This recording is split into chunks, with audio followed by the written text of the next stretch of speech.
افغان اور بھارتی میڈیا کی پھیلائی گئی افواہیں دم توڑ چکی ہیں۔ بانی پی ٹی آئی کی بہن عظمیٰ خان نے جیل میں ملاقات کے بعد یہ کہہ دیا کہ بانی پی ٹی آئی بالکل ٹھیک ہے، صحت مند ہے۔ اڈیالہ جیل میں ملاقات کرنے کے بعد باہر آ کر عظمیٰ خان نے میڈیا کے سوال پر بتایا کہ الحمدللہ بانی پی ٹی آئی صحت مند ہے، البتہ وہ غصے میں ہے اور ان کا کہنا ہے کہ انہیں قید تنہائی میں رکھا جا رہا ہے۔ ان کا کہنا ہے کہ کسی سے کمیونیکیشن نہیں ہے۔ آج صرف عظمیٰ خان نے بانی پی ٹی آئی سے ملاقات کی۔ بانی کی دیگر بہنوں علیمہ خان اور نورین نیازی کو ملاقات کی اجازت نہیں ملی۔ پی ٹی آئی کا کوئی اور رہنما بھی ملاقات کی اجازت حاصل نہ کر سکا۔ ملاقات کے بعد عظمیٰ خان نے کیا کہا، آپ کو دکھاتے ہیں۔ میڈم اتنا بتائیے گا کہ خان صاحب کی صحت کیسی ہے، وہ کیسے لگے آپ کو، کیا بات کی انہوں نے؟ صحت الحمدللہ ٹھیک ہے، مگر ذہنی وہ انہوں بڑے غصے میں تھے، کہتے ہیں کہ ہمیں یہ مینٹل ٹارچر کر رہے ہیں اور سارا دن کمرے میں بند، تھوڑا سا باہر جب نکل سکتے ہیں، کوئی کسی سے کمیونیکیشن نہیں۔ کتنی دیر ملاقات رہی ہے میڈم آپ کی؟ ڈیٹیل میں بات کریں۔ اچھا صحت ان کی ٹھیک ہے؟ الحمدللہ۔ وزیر اعظم کی مشیر رانا ثناء اللہ نے کہا ہے کہ بانی پی ٹی آئی کی اپنی بہن سے 1 گھنٹے ملاقات ہوئی۔ پہلے بشرا بی بی سے ملاقات ہوئی، اس کے بعد عظمیٰ خان اور بشرا بی بی کی 1 گھنٹے بانی پی ٹی آئی سے ملاقات ہوئی۔ جیل رولز میں درج ہے کہ ملاقاتوں میں سیاست زیر بحث نہیں آ سکتی۔ بیرسٹر علی ظفر نے کہا کہ پرامن احتجاج ہمارا حق ہے اور بانی تحریک انصاف سے ملاقات میں ان سے مزید ہدایت لیں گے۔ اس پر رانا ثناء اللہ نے کہا کہ بانی تحریک انصاف سے ہدایت لیں گے تو پھر ملاقاتیں بند ہو جائیں گی۔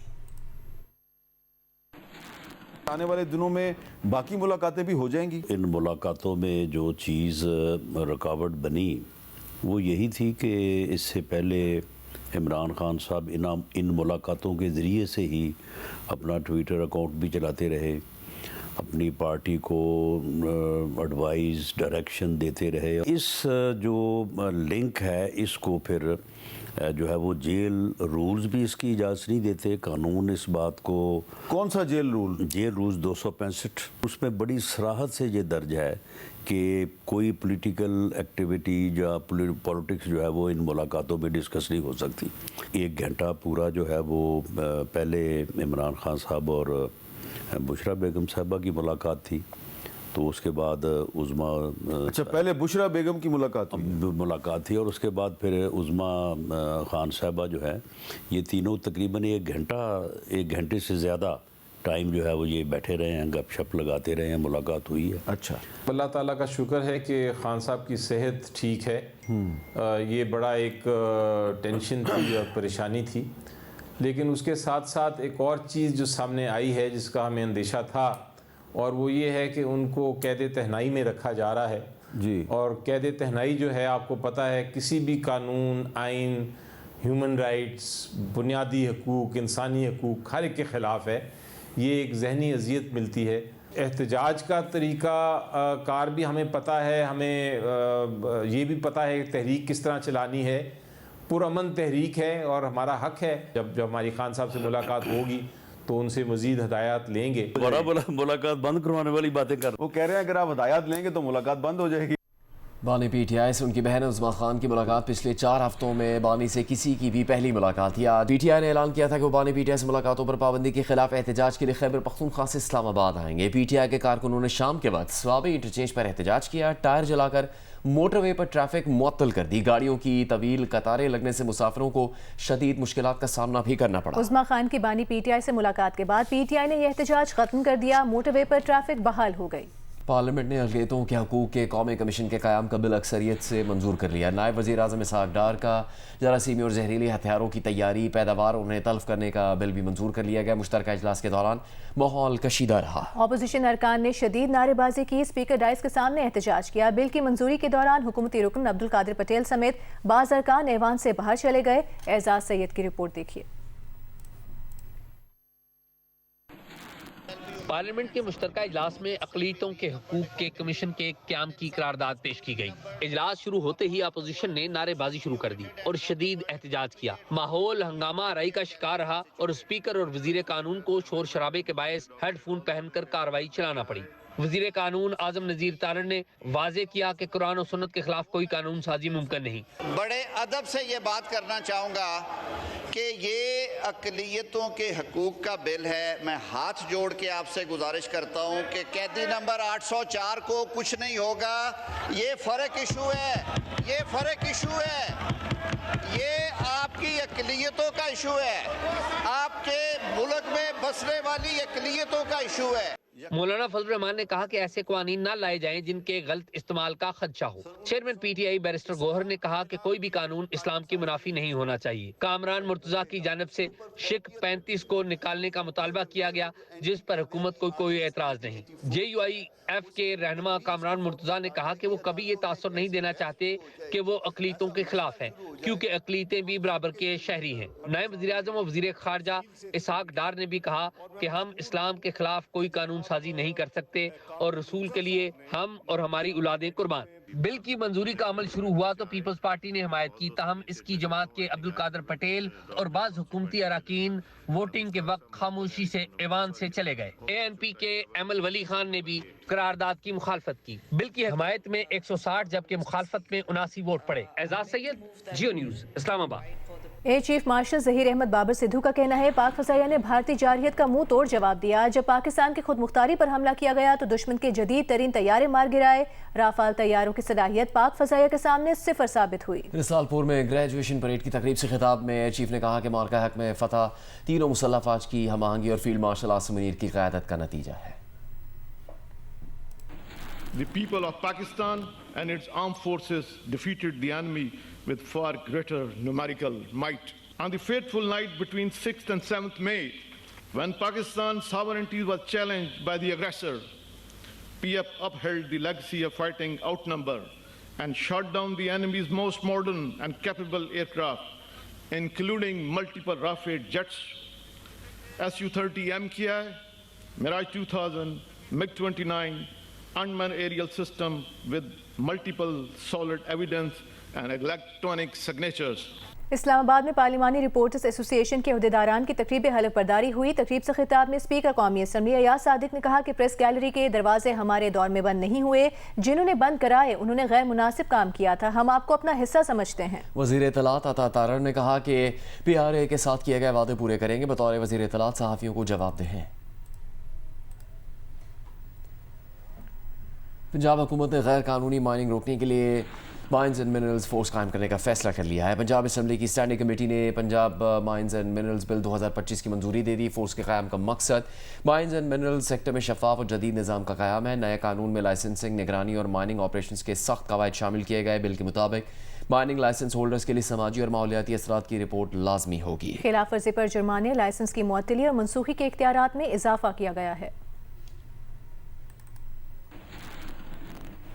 जंग और जियो के इश्तिराक से आर्ट्स काउंसिल कराची में जारी वर्ल्ड कल्चर फेस्टिवल के 33वें रोज़ Pakistani animated feature film the glass worker पेश की गई। आज वज़ीर सकाफत सिंध जुल्फ़िकार अली शाह और अदाकार मुनीर भट्ट भी आर्ट्स काउंसिल में जारी सकाफती सरगर्मियों का हिस्सा बने। उनसे बात की है नुमाइंदा जियो न्यूज़ वलीद अहमद ने।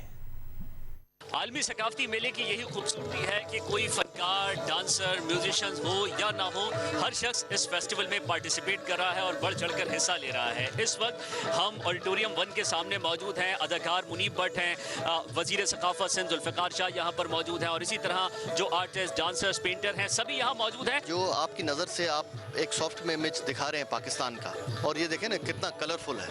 हम डेली आ रहे हैं, कभी किसी दीवार पे पेंटिंग हो रही है, अभी कभी यहाँ पे आर्ट एग्जीबिशन हो रही है, कभी म्यूज़िक चल रहा है। डेली रात को कोई ना कोई फेस्टिवल, जो वर्ल्ड कल्चर फेस्टिवल चल रहा है उसके हवाले से कोई ना कोई है।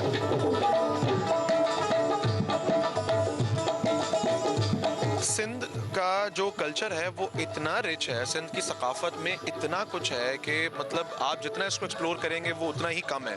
हमारे पास इतनी सारी चीज़ें हैं, हमारी यहाँ सिंध की अजरक है, सिंध की टोपी है, क्राफ्टिंग है, लोग ऐसी ऐसी चीज़ें यहाँ पे आर्टिस्टिकली बना के लेकर आते हैं कि अक्ल जो है वो दंग रह जाए आप देख के कि यार ये इंसान ने इतना खूबसूरत जो है ना ये एक चीज़ जो है वो तैयार की है। तो आई थिंक इस पर जितना भी काम अभी तक हो रहा है वो काम में और ज़्यादा मज़ीद होना चाहिए, और मेरी सबसे की रिक्वेस्ट है कि आप लोग इस फेस्टिवल में ज़रूर आएँ। आलमी सकाफती मेले में बिखरे हुए ये रंग पैगाम दे रहे हैं कि ये मेला अमन, मोहब्बत और यकजहती का सफीर बन गया है। लाहौर समेत पंजाब के मुख्तलिफ इलाकों में मनशियात फरोशों के साथ क्राइम कंट्रोल डिपार्टमेंट के 9 मुबैन मुकाबलों में ज़ेर हिरासत 9 मुलजिमान मारे गए। पुलिस का कहना है कि तमाम ज़ेर हिरासत मुलजिमान अपने ही साथियों की फायरिंग से हलाक हो गए। अहमद फराज की रिपोर्ट देखिए। लाहौर समेत पंजाब के मुख्तलिफ शहरों में क्राइम कंट्रोल डिपार्टमेंट मनशियात फरोशों के खिलाफ भी सरगर्म। लाहौर में एक ही दिन में 6 मुबैना मुकाबलों में 6 मनशियात फरोश मारे गए। पुलिस के मुताबिक लाहौर के इलाकों ग्रीन टाउन, कहना, Civil Lines, Cantt, Model Town और इकबाल टाउन में CCT मंशियात के मुलजमान को रिकवरी के लिए ले जा रही थी। मुलजमान के साथियों ने छुड़ाने के लिए फायरिंग कर दी। जवाबी कार्रवाई के दौरान ज़ेरे हिरासत 6 मुलजमान अपने ही साथियों की फायरिंग से मारे गए। मरने वाले मुलजमान में फरीद, मोहसिन, आसिफ, फारूक, रमज़ान और वसीम शामिल हैं। पुलिस के मुताबिक हवेली लखा में मुबैना मुकाबले में मंशियात फरोश परवेज उर्फ बग्गी मारा गया। मुलजिम के कब्जे से पिस्तौल, मोटरसाइकिल और चर्च बरामद हुई। मुलजिम के दीगर साथी फरार हो गए। शेखुपुरा में भी मुबैना मुकाबले में मंशियात फरोश निसार उर्फ टुंडा हलाक हो गया, जबकि उसके 2 साथी फरार हो गए। मुलजिम 40 से जायद मंशियात के मुकदमात में मतलूब था। पुलिस के मुताबिक ननकाना साहब में मुबैना मुकाबले में मतलूब मंशियात फरोश इजाज उर्फ जज्जी मारा गया। मुलजिम मंशियात के 7 मुकदमात में मतलूब था। मुलजिम के 2 साथी मौके से फरार हो गए। अहमद फराज, जियो न्यूज़, लाहौर। रावलपिंडी में मोती महल के करीब इलेक्ट्रिक बस पर पथराव किया गया, जिससे बस के शीशे टूट गए। पुलिस के मुताबिक पत्थर मारने वाले शख्स को हिरासत में ले लिया गया। इसका ज़हनी तवाज़ुन दुरुस्त नहीं है। वाक़े में किसी मुसाफिर को कोई नुकसान नहीं हुआ। कराची के इलाके औरंगी टाउन में डाकू को जिंदा जलाने का मुकदमा नामालूम अफराद के खिलाफ दर्ज कर लिया गया है। वाक़ा कल पेश आया था। डाकू ने डकैती में मज़ाहमत पर शहरी को कत्ल कर दिया था। इसी बारे में बात करेंगे जियो न्यूज़ के नुमाइंदे राहील सलमान से। राहील, पुलिस ने क्या बताया है, लोगों से क्या पता लगा इस वाक़े के बारे में? जी जुनेद, हमारी बात की पुलिस हुक्काम से तो बताते हैं कि कल सुबह औरंगी टाउन का इलाका है, शाह फैसल मोहल्ला, जहाँ पर 2 डाकू एक शहरी से लूटपाट कर रहे थे। मज़ाहमत पर उसे फायरिंग करी, जिससे शहरी मौके पर ही हलाक हो गया। डाकू फरार हो रहे थे कि इसी दौरान मौके पर मौजूद अफराद ने उनको ताक़ुब करके उनको पकड़ा। एक डाकू उसमें फरार हो गया, जबकि दूसरा पकड़ा गया। उसे तशद्दुद का निशाना बनाया, जबकि उसको खंभे से बांधकर उसको आग भी लगा दी। पुलिस हुक्काम बताते कि वाक़े की इत्तला मिलते पुलिस की भारी नफरी वो मौके पर पहुंची और उस डाकू को लोगों के चंगल से निकाला, उसकी आग भी बुझाई। जबकि उस वीडियो में भी देखा जा सकता है कि कुछ लोग भी पुलिस के पहुंचने के बाद पुलिस की मदद कर रहे हैं, उस डाकू की आग बुझाई है। पुलिस हुक्काम ये बताते कि उसको हॉस्पिटल शिफ्ट किया जा रहा था कि इसी दौरान वो दम तोड़ गया। इस वाक़े का मुकदमा नामालूम अफराद के खिलाफ दर्ज किया गया है। पुलिस हुक्काम बताते हैं कि 30 से 35 अफराद जो उनको इंटेलिजेंस इत्तलात मिली है कि वहाँ पर मौजूद थे, और जो मोबाइल फोन से बनी वीडियोज वायरल हैं, जो कि सोशल मीडिया पर भी वायरल है, उनकी मदद से मुलजमान के खिलाफ का अमल भी जारी है और जल्द ही इसमें। बहुत शुक्रिया राहील सलमान। ख़वारिज के हमले में शहीद असिस्टेंट कमिश्नर मिरान शाह, शाहवली और 2 पुलिस जवानों की नमाज जनाजा आज बनू में अदा की गई। IG Khyber Pakhtunkhwa general officer commanding Miran Shah समेत दीगर अस्करी और सिविल हुकाम ने बड़ी तादाद में नमाज जनाजा में शिरकत की। इस मौके पर इस आज़म का अहदा किया गया कि कौम अपने बहादुर सपूतों की कुर्बानियों को कभी फरामोश नहीं करेगी।